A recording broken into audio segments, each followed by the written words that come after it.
bakonzi ya mokili bayokani batambola ensemble pour la politique. Amen. Amen. Mais alliance oyo biso to nango na Nzambe, bien aimé, eza alliance ya bolingo. C'est une alliance entre époux na épouse. Et nani aza époux pe nani aza épouse. Époux eza Nzambe pe épouse eza biso église na ye. Amen. Amen. Oh, amen. Amen. Bien aimé, alliance de biso eza scellée na amour moko éternel. Amen. Est-ce que vous comprenez là? Amen. Dans l'introduction. Dans le dit, amour, on a scellé. Donc, alliance, on a scellé amour moko éternel. Amen.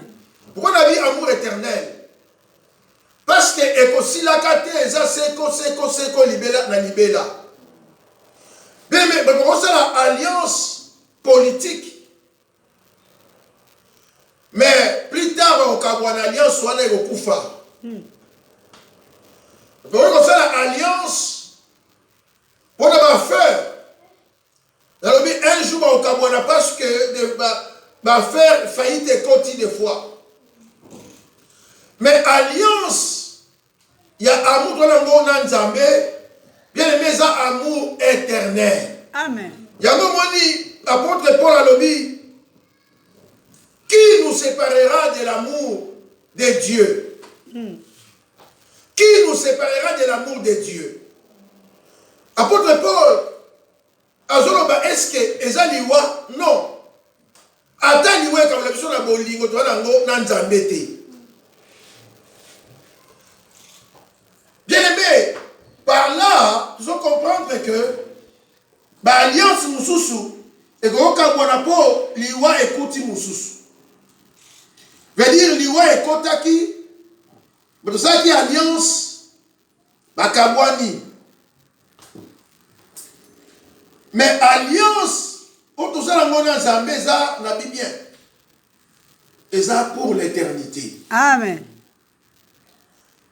Pour te prendre bien, l'autre côté pour Kabola, biso na bolingo na Nzambe. Est-ce que ça ni liwa? Te. Est-ce que ça bozanga? Te. Est-ce que ça nzala? Yangote. Non, est-ce que ça musala? Te yangote.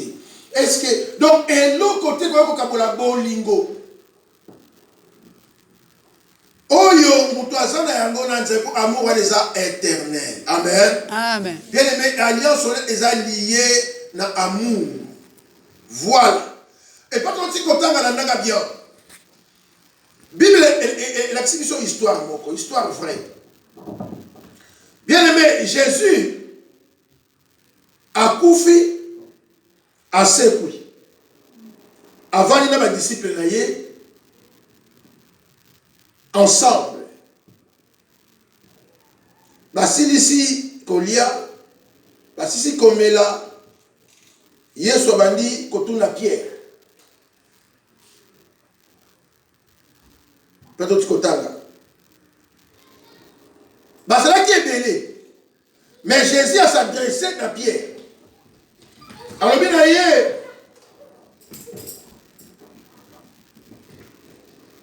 Simon, fils de Jonas, m'aime-t-il plus que ceci? Est-ce qu'on y a kangai? Qu'on les cagnosse? Pierre lui dit, oui Seigneur, je t'aime.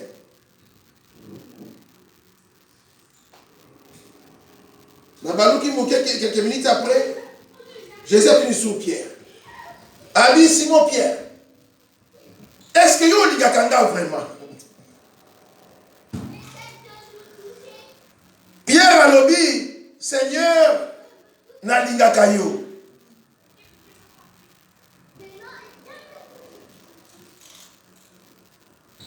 Pour la troisième fois, a posé même question.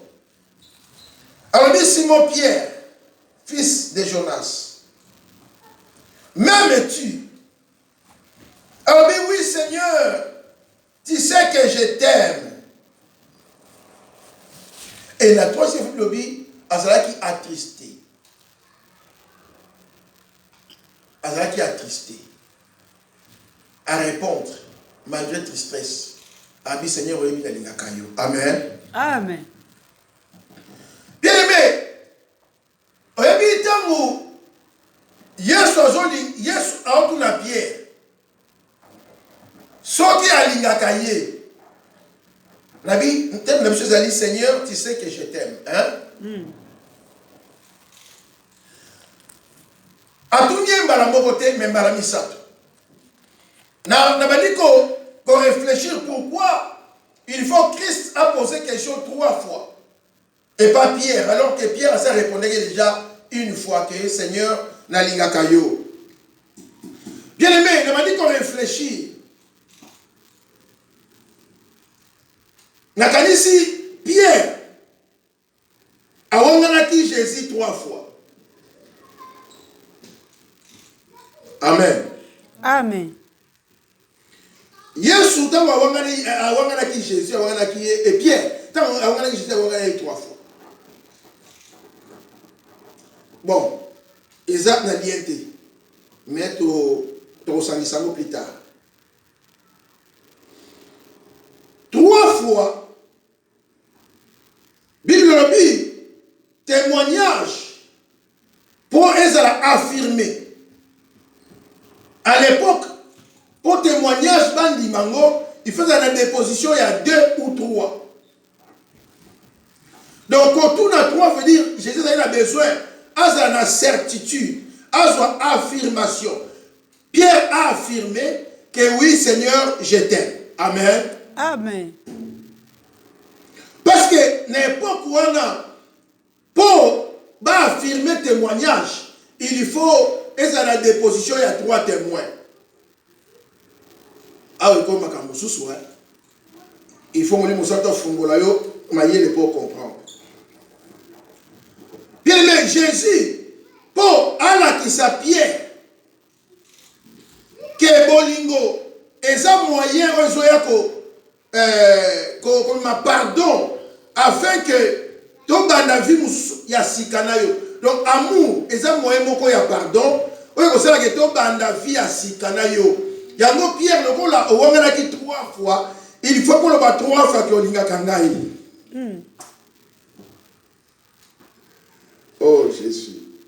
Non, Pierre, le ko les akim bala misato owangana kinga. Non la lingi pesa la bala misato. On na yo kana na matoi na ngate yo linga kanga. Pour nazala sûr, pour nazala exactitude, nazala convaincu que Pierre yo linga kanga. Bien aimé, tant où Jésus, tozongi na maté, tant où Jésus alors na Pierre, veut dire Yesu azanzambe. Ayebaki mutema ya Pierre. Amen. Amen. Yesu ayebaki mutema Pierre. Voilà pourquoi même Pierre Yemoko a dit Yesu. A dit Seigneur, tu sais tout. Alors dit kolo oyebi nyonso. Yo zanzambe. Oyeba kamite mabato. Seigneur, tu sais que je t'aime. Pierre ayebaki que Nzambe ayebi mutema na ye. Nzambe ayebaki que ye alingaka ye. Bien aimé,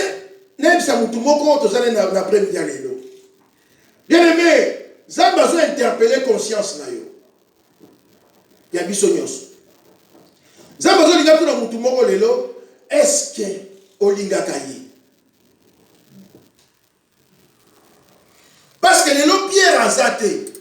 Mais Nzambe azoya ko poser question n'est pas na biso. Ça besoin tuna mutu moko oyo azoka maloba oyo. Non, ça va retourner. Est-ce que tu m'aimes? Non, ma soeur, est-ce que tu l'aimes? Non, mon frère, est-ce que tu l'aimes vraiment? Parce que le problème est zanini. Tout ça, l'alliance dans Zambé, na bolingo. Amen. Amen. Et Zambé a ça la part, il veut dire, Zambé anima. Quand tu as besoin d'alliance, na ye na nzela ya bolingo. Tant tobungaki nzambe animaye kotika trône na ye alati nzoto aye na se atiolami afingami abetami asopi matela nene ekulusu po biso tozala sauvé. Amen. Amen. Et maintenant na part na biso il faut to prouver payer que biso toza na bolingo na ye. Parce que amour ezalaka réciproque. Amen. Amen. Non, ezalaka parti mon côté mais ezalaka les deux. Les deux il faut esangana. Bien aimé, okoyi koloba nanga olingaka nzambe oui. Mais est-ce que na que okoyi kotala nga elongi olobi nanga ke olingaka nzambe. Mais est-ce que na que nzambe ayebi yo koleka ngai. Amen. Non, nzambe azomona yo koleka biso nyonso. Oyebi problème nzambe ezani. Tolakisa ke tolingi ye vraiment.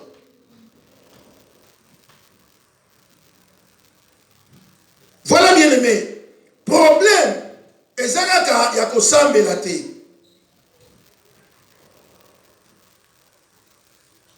Non, problème ezalaka te ya koya église. Mais nzambe azolinga amona ke biso pe tolingaka ye. Amen. Si nzambe amoni ke biso pe tolingaka ye, bien aimé nzambe akosepela. Omona wapi yoza na muninga na yo lingaka ye mingi mais ya lingaka yo te. Est-ce que bolingo wana eza complet? Non. Hein? Eza complété. Yango moni même na domaine ya mariage bakonseyaka batu ke mwasi ozolinga mwasi ozobala ifo olinga ye. Mobali oyo ozobala ifo olinga ye. Parce que eloko evandisaka batu bele ezalaka amour. Amen. Amen. Oyo etikali eyaka après. Donc soki mutu azolinga veut dire il faut alinga vraiment. Nazolinga ete pona moni aza na mukanda. Pona zo mukanda wana eza bolingo ya solo te. Amen. Amen. Non, nazolinga ye pona moni aza na ndako, aza na mbongo. Non, ngana mo bénéficier wana eza bolingo ya solo te. Donc nzambe aza na posa biso pe tolinga ye bien aimé. Ndenge ya linga biso pe tolakisa bolingo wana envers ye nzambe. Amen. Abi Pierre est-ce kolingaka nga vraiment? Yango ne posa nzambe bien aimé. Nzambe aza na posa kaka tolinga ye. Pour alliance o tozala na ye toza lié na bolingo. Bolingo nde esangisi biso. Amen. Oyebi tango tozolobela bolingo bilobi tomonaka yango te mais eza na misala elakisaka ke awa bolingo ezali. Oyebi mpo bamona kaka ke mobali na mwasi balingana to bakamarade wana balingana eza na okaka maloba te mais ezalaka baacte. Yango oyoki apôtre Jean zoloba. Apôtre Jean lobi tolinga na maloba te tout à ma versango. Bien tozo linga nzambe na maloba kaka te mais to linga nzambe na misala. Amen. To linga nzambe na misala. Ndenge nini balingaka nzambe? Matthieu chapitre 22, verset 37. Il répondit, 36 à 37. Maître, quel est le plus grand commandement de la loi? Jésus leur répondit, tu aimeras le Seigneur ton Dieu de tout ton cœur, de toute ton âme, Amen. de toute ta pensée, de toute ta pensée. C'est le premier et le plus grand commandement. Amen. Amen. Bien aimé, ndenge nini balingaka nzambe?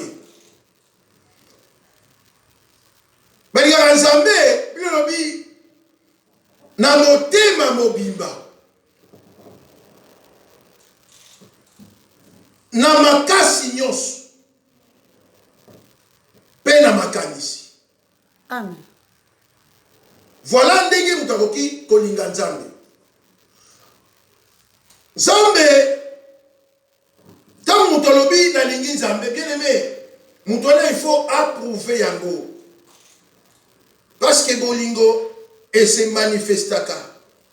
Et ça lokola mutu aza na mwasi amemi zemi.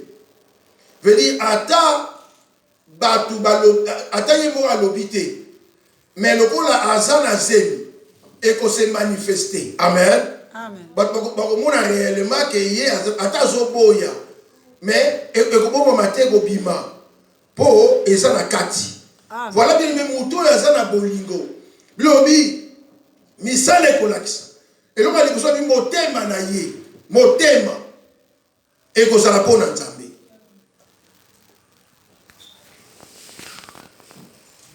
Oyebi tangu bazoloba ke tangu Yesu aloba motema ezala pona nga Nzambe elinganga.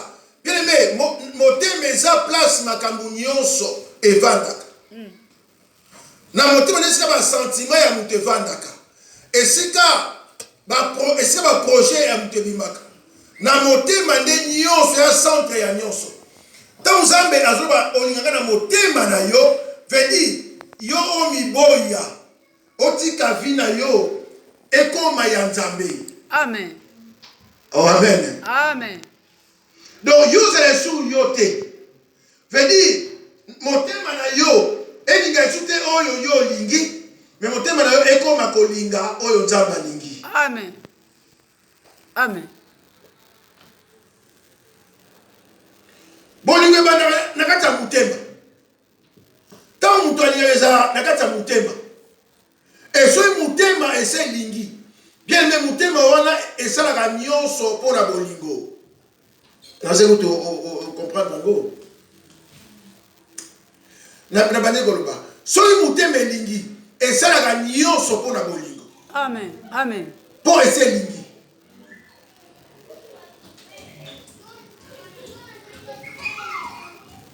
Bien mais soki motema mutu ese lingi Nzambe. Mutu wana veut dire vie na ye mobimba et bandi ko appartenir na Nzambe. Parce que oyo yango banda ko sala ba acte. Ezo utesu na makana na sentiment na yete. Mais le kola ase alingi Nzambe. Abandi ko sala makampo sepelisa Nzambe. Po bolingo eyaka po esepelisa mususu. Amen. Amen. Amen. Donc bolingo eyaka po mususu asepela. Alors, soki mutu nano pesi Nzambe motema na yete. Bebe mutu wana akoki kosala makambo ekoki kosepelisa Nzambe atambala moko te. Donc po yeba ke mutu wana apesa motema na ye pa na Nzambe, bien aimé, eza facile, eza simple. Eloka liboso. Bilobi mutu wana akolinga mokili. Na makambo mokili koleka Nzambe.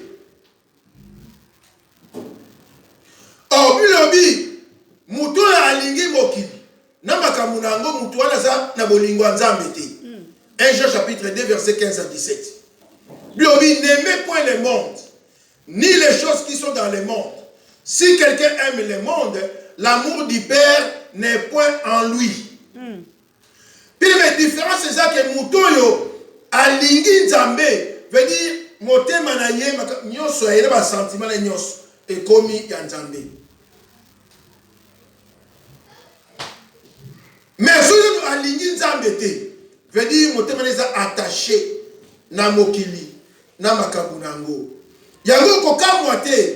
So moni mutu azo sambela mais ayembaka misiki ya mokili pe abina yango ti lelo bien aimé nanu mutu wana alinga Nzambe te.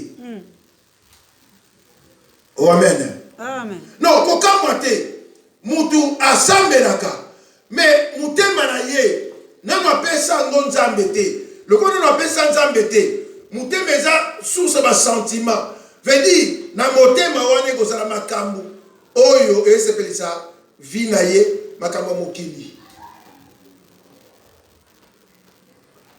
Bien aimé, et ça pratiquement impossible.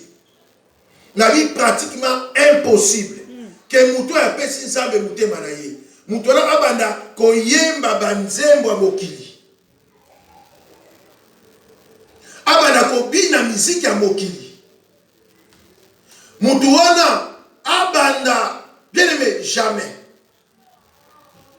Parce que oyo komatana motema na ye kozala ba adoration na ba louange pour la nzambe. Amen. Amen.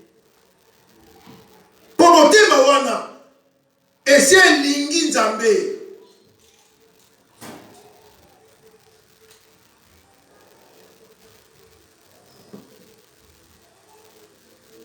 Oh non, omoni tosambelaka me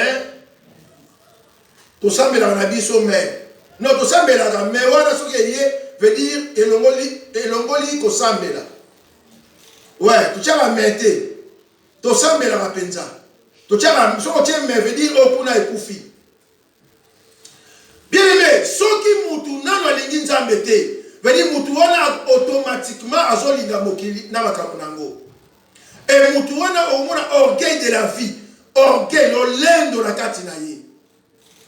Oyebi lolendo ya mokili oyo etindaka bato na bilata lata. Amen. Amen. Na bilatela.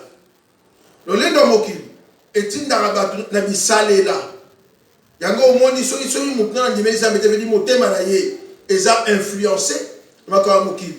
Soki balobi il faut piercing, soki piercing, piercing, au moins il va faire piercing. Pour monter, maintenant, ils ont influencé dans ma carmokili. Balobi, tatouage, au moins il peut y avoir tatouage.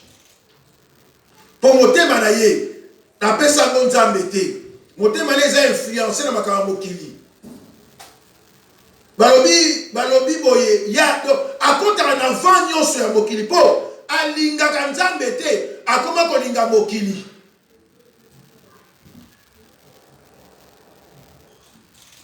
Oh, amen. Amen. Bien aimé, attendez na monité, mais nzambe ayebi ke yo lingaka ye to lingaka ye te. Amen. Alobi okolinganga na motema na yo mobimba.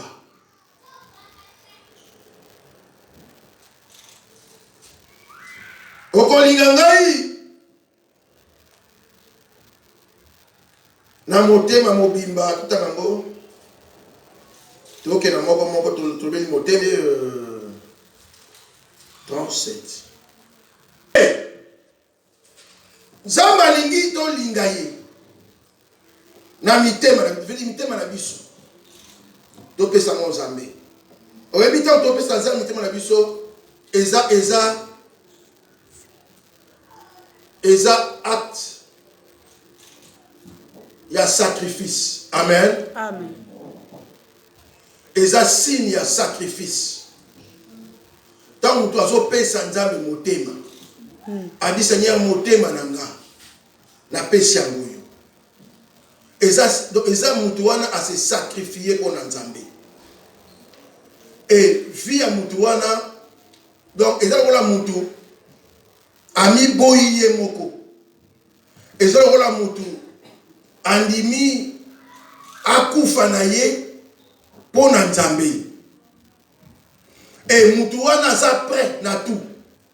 Parce que kolinga Nzambe, bien aimé, mutu a pese motema ne mutu wana za prêt na nyonso pona bolinga za nango na Nzambe. Amen. Akoyi kondima même akufa. Mutu wana kondima liwa pona Nzambe. Oh, amen. Amen.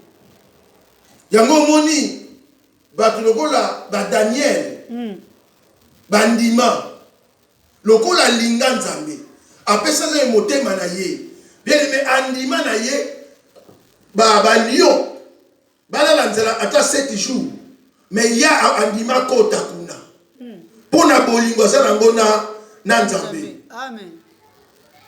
Mutu apesa za motema na ye bien aimé aza prêt na tout.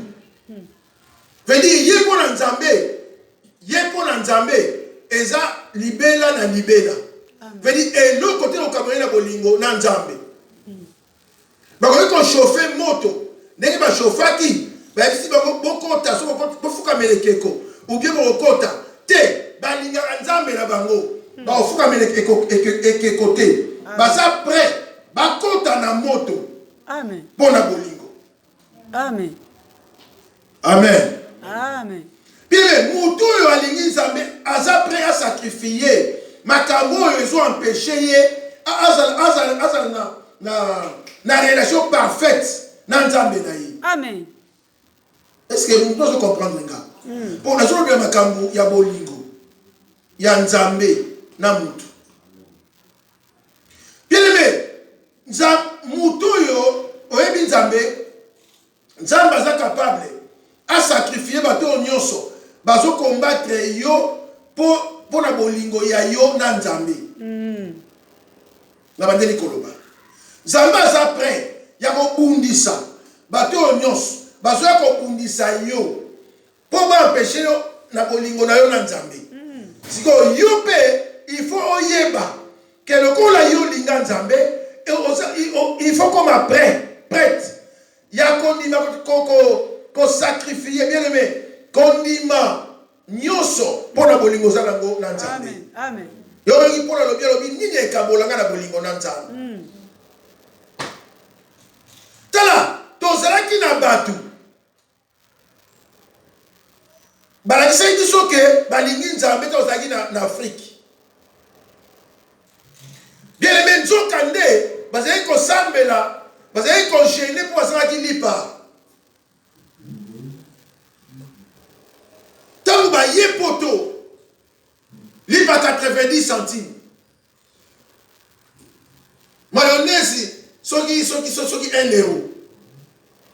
Tango ba ye poto plateau maki 3 euros. Babosa na gêne. Amen. Amen. Babosa na gêne sous poignée. Babosa na bango gêne. Yango na ba vrai chrétien baza na poto na Afrique te. Amen. Ba vrai chrétien na baba na poto. Pour na poto nde tozotala ba nani oyo balingi nzambe. Nani akogene ezate pour biloko ezangi. Non, biloko eza plein. Mais azo gêné pour na bolingo na ye na nzambe. Amen. Na poto. Bien aimé, ba vrai chrétien baza na poto. Omoni pele mutu auti musala atomboli mabende fatigué.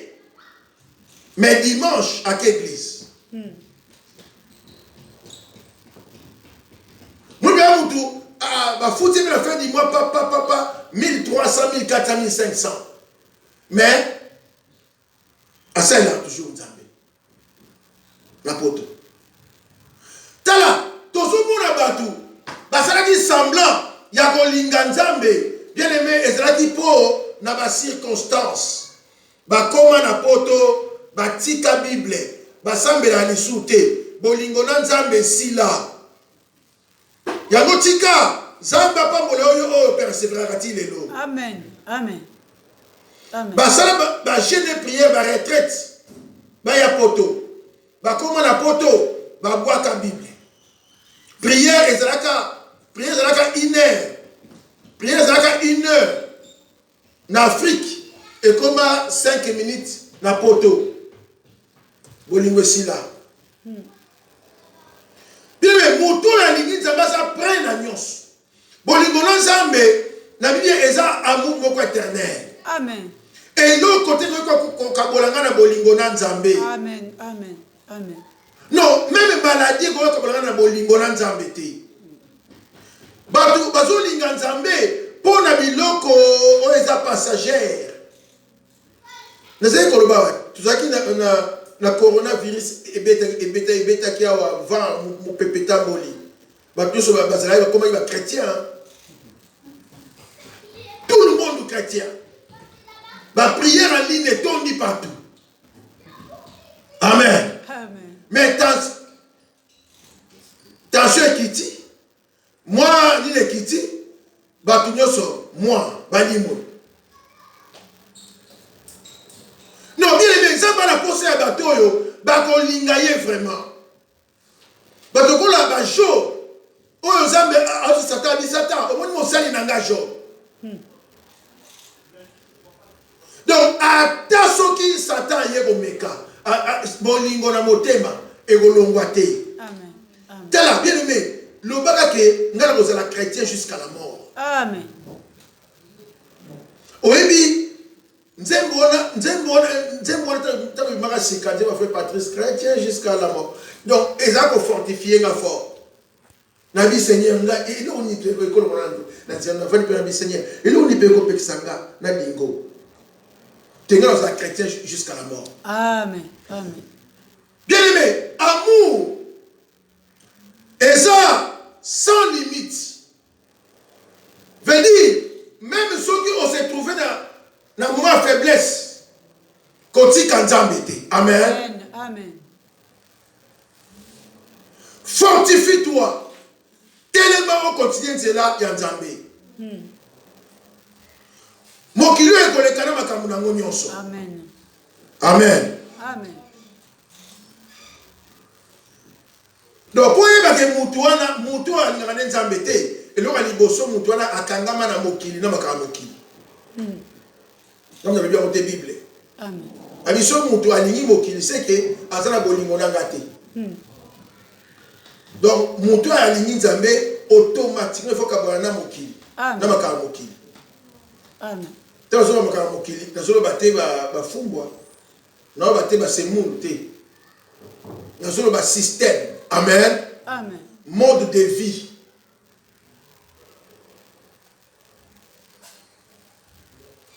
Mode de vie. Donc, dès que vous avez dit, il y a côté sur le système ouanati. Il y a sabima. Il y a comment dépendre ainsi dit l'Éternel. Non, ça ne va pas s'appeler ça. Mon bali. Oh, les Nzambe. Amen. Pour y mutoyo azar na bolingo Nzambe te. Bien mais eloko ya mibale. Eze belé, mais to ba mibale. Lobi muto wana bo mona kati na ye ko yina. 1 Jean 4 20 à 21. Donc ataba to ba yina ga yo. Lobi yo fo linga ye. C'est ça la parole de Dieu. Amen.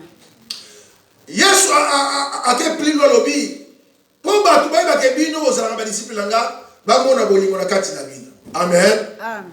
Ate sous plus loin Jésus a lobi.